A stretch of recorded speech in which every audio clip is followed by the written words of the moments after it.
Yang akan kita bahas di sini adalah yang pertama definisi pendidikan, yang kedua konsep pendidikan, yang ketiga jenis pendidikan, dan pendidikan karakter.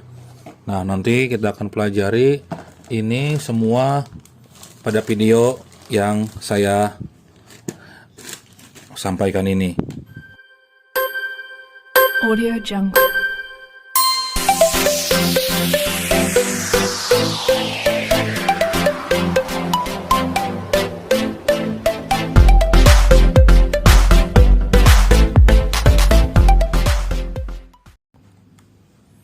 Oke, yang pertama ini adalah definisi pendidikan menurut para ahli. Banyak ya ahli-ahli yang mendefinisikan pendidikan. Ada di antara yang pertama ini adalah Aristoteles. Pendidikan adalah suatu fungsi dari suatu negara dan dilakukan, terutama setidaknya untuk tujuan negara itu sendiri. Sementara negara adalah institusi sosial tertinggi yang mengamankan tujuan tertinggi atau kebahagiaan manusia. Pendidikan adalah persiapan atau bekal untuk beberapa aktivitas pekerjaan yang layak. Pendidikan semestinya dipandu oleh undang-undang untuk membuatnya sesuai koresponden dengan hasil analisis psikologis dan mengikuti perkembangan secara bertahap, baik secara fisik atau lahiriah maupun mental atau batiniah, bisa disebut juga jiwa.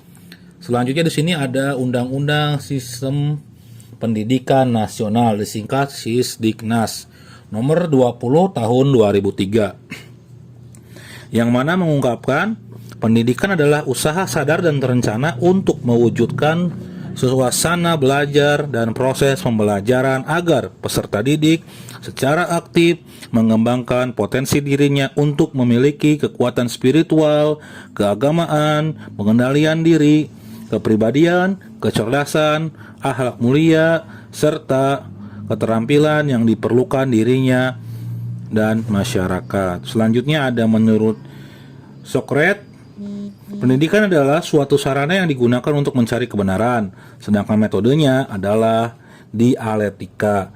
Yang terakhir ini ada menurut KBBI. KBBI ini adalah Kamus Besar Bahasa Indonesia. Pendidikan adalah suatu proses pengubahan sikap dan tata laku seseorang atau kelompok dalam usaha mendewasakan manusia melalui upaya pengajaran dan pelatihan, proses dan cara pembuatan peserta didik. Ada juga ini ahli yang lain mengungkapkan menurut John Dewey bahwa pendidikan adalah suatu proses pembaharuan makna pengalaman. Hal ini mungkin terjadi dalam pergaulan biasa atau pergaulan orang dewasa dengan muda. Mungkin pula terjadi secara sengaja dan dilembagakan untuk menghasilkan kesinambungan sosial. Proses ini melibatkan pengawasan perkembangan dari orang yang belum dewasa, kelompok di mana dia hidup. Selanjutnya ada juga dari Edgar Dale. Pendidikan merupakan usaha sadar yang dilakukan oleh keluarga, masyarakat, dan pemerintah melalui kegiatan bimbingan, pengajaran, dan latihan yang berlangsung di sekolah dan di luar sekolah sepanjang hayat, mempersiapkan peserta didik agar dapat mempermainkan peranan sebagai dalam lingkungan hidup secara untuk masa depan yang akan datang. Ada juga Plato di sini mengungkapkan. Nah, di sini juga nih yang menurut saya agak keren ini adalah menurut Rocky Gerung nih.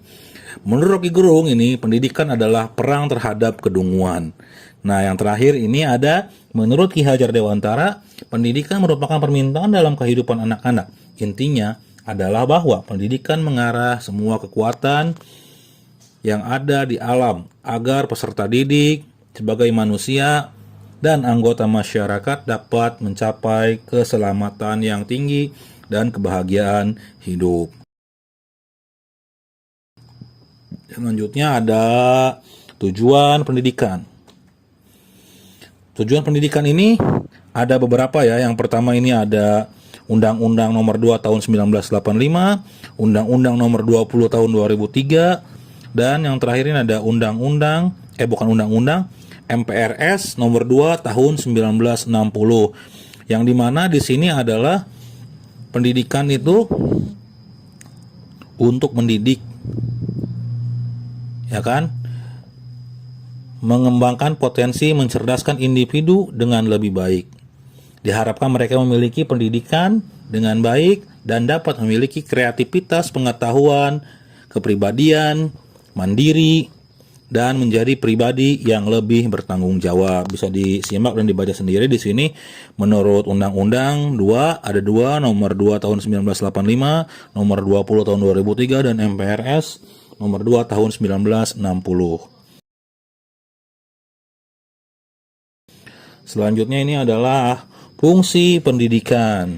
Nah, fungsi dari pendidikan ini ada beberapa. Yang pertama ini adalah mempersiapkan seluruh masyarakat dapat mandiri dalam mencari nafkahnya sendiri. Yang kedua, membangun serta mengembangkan minat dan bakat individu demi kepuasan pribadi dan kepentingan umum.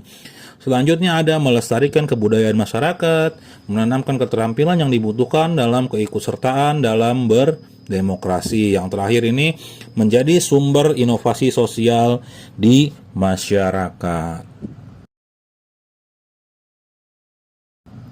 Oke, yang selanjutnya ini ada jenis-jenis pendidikan ya. Pendidikan ini dibagi menjadi 3 jenis.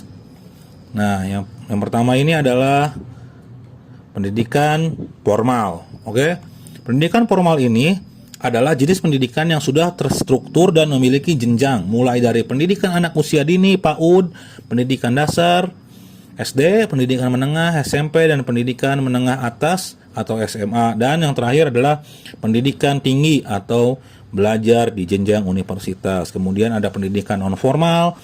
Ini non formal ini biasanya disertakan sesuai dengan hasil program pendidikan formal melalui proses pihak berwenang. Contohnya seperti lembaga kursus, majelis taklim, pengajian, kelompok bermain, sanggar, klub-klub olahraga, adapun juga itu sanggar senam dan lain-lain. Ini termasuknya ke pendidikan non formal yang mana di sini adanya sertifikat juga bisa diakui.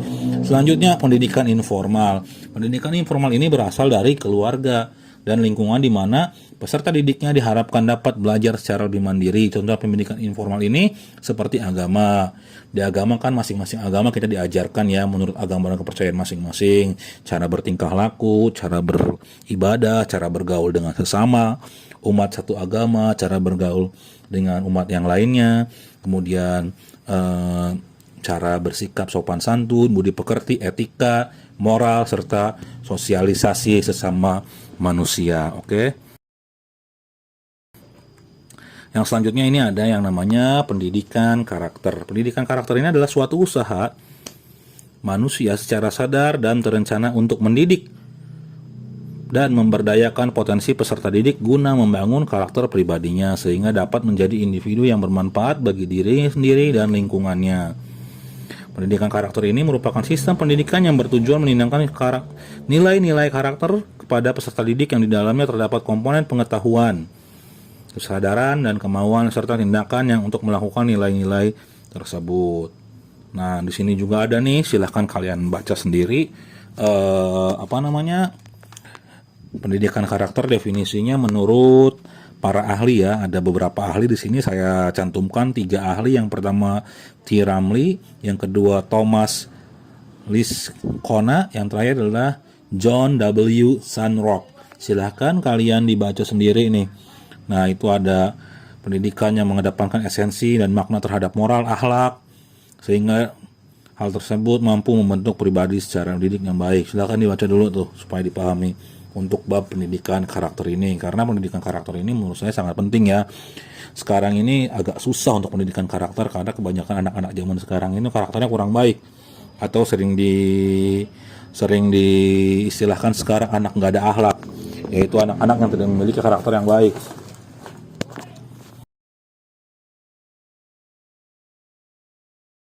Yang selanjutnya ini ada fungsi dan tujuan pendidikan karakter. Oke. Yang pertama ini, fungsi dari pendidikan karakter ini. Pendidikan karakter ini fungsinya ada beberapa nih ya. Yang pertama ini adalah untuk mengembangkan potensi dasar dalam diri manusia sehingga menjadi individu yang berpikiran baik, berhati baik, dan berperilaku baik. Yang kedua, untuk membangun dan memperkuat perilaku masyarakat yang multikultur. Untuk membangun dan meningkatkan peradaban bangsa yang kompetitif dalam hubungan internasional. Adapun ini pendidikan karakternya harus sejak dini ya, yaitu sejak masa kanak-kanak ditanamkan bagaimana cara bergaul dengan teman-teman, budaya-budaya yang baik seperti budaya mengantri, budaya mau bergantian alat, budaya saling menghormati sesama, budaya menghargai teman, budaya-budaya yang baik seperti bertanggung jawab terhadap barang yang dimilikinya. Ini harus ditanamkan sejak dini. Karena apa? Karena kalau dari dininya saja sudah tidak diajarkan karakter-karakter yang baik seperti itu, insya Allah sampai ke depannya pun dia tidak akan menjadi manusia yang baik. Karena apa? Karena sudah terbiasa dari kecil hingga dewasa. Ini fungsinya ya. Nah, di sini ada tujuan dari pendidikan karakter. Tujuan pendidikan karakter adalah membangun bangsa yang tangguh di mana masyarakat berakhlak mulia, bermoral, bertoleransi, dan bergotong royong. Memiliki akhlak yang mulia berarti kan dia perilakunya baik, kemudian bermoral. Kadang-kadang manusia banyak yang bermoral. Nah, tujuan dari pendidikan karakter ini supaya manusia itu dapat memiliki moral yang sangat baik, bertoleransi, toleransi sesama manusia, toleransi sesama umat beragama, toleransi sesama kepada yang tua, kepada yang muda, kepada yang lebih muda, bahkan kepada anak-anak, serta bergotong royong membangun bangsa ini. Jadi sekarang gotong royong ini udah mulai punah ini. Karena apa? Karena kalah sama yang namanya uang atau nominal. Makanya kita harus mendidik. Kalau kalian menjadi guru nanti, usahakan budaya gotong royong ini harus dilestarikan karena sangat baik untuk pendidikan karakter, di mana bisa saling menghargai sama manusia, bisa saling menghargai sama teman, menghargai yang lebih tua, menghargai yang lebih muda. Oke, itu adalah fungsi dan tujuan pendidikan karakter. Yang selanjutnya ini adalah pentingnya pendidikan karakter. Nah, di era globalisasi ini terus-menerus berdampak pada perubahan karakter masyarakat Indonesia, di mana sekarang orang kebanyakan cuek, tidak peduli. Ketika ada orang kecelakaan atau orang kemusibahan atau orang yang kesusahan, kebanyakan sekarang bukan langsung menolong, tetapi memfoto, kemudian dia mengupload dengan caption yang menurut saya itu captionnya ya dramatis gitu, bukannya langsung menolong gitu. Ketika ada yang tenggelam, bukan langsung menolong, tapi dia memvideokan dulu baru dia menolong setelah itu. Kadang-kadang seperti itu. Makanya ini sangat-sangat penting karakter education ini diberikan kepada warga negara sejak dini. Nah, ini dia merupakan cara terbaik untuk membentuk perilaku individu sebelum masuk ke dunia kerja atau usaha, sebagai cara untuk mengejarkan nilai-nilai budaya yang merupakan bagian dari kerja suatu peradaban. Oke, dari penjelasan tersebut kita menyadari bahwa pendidikan karakter bagi setiap orang.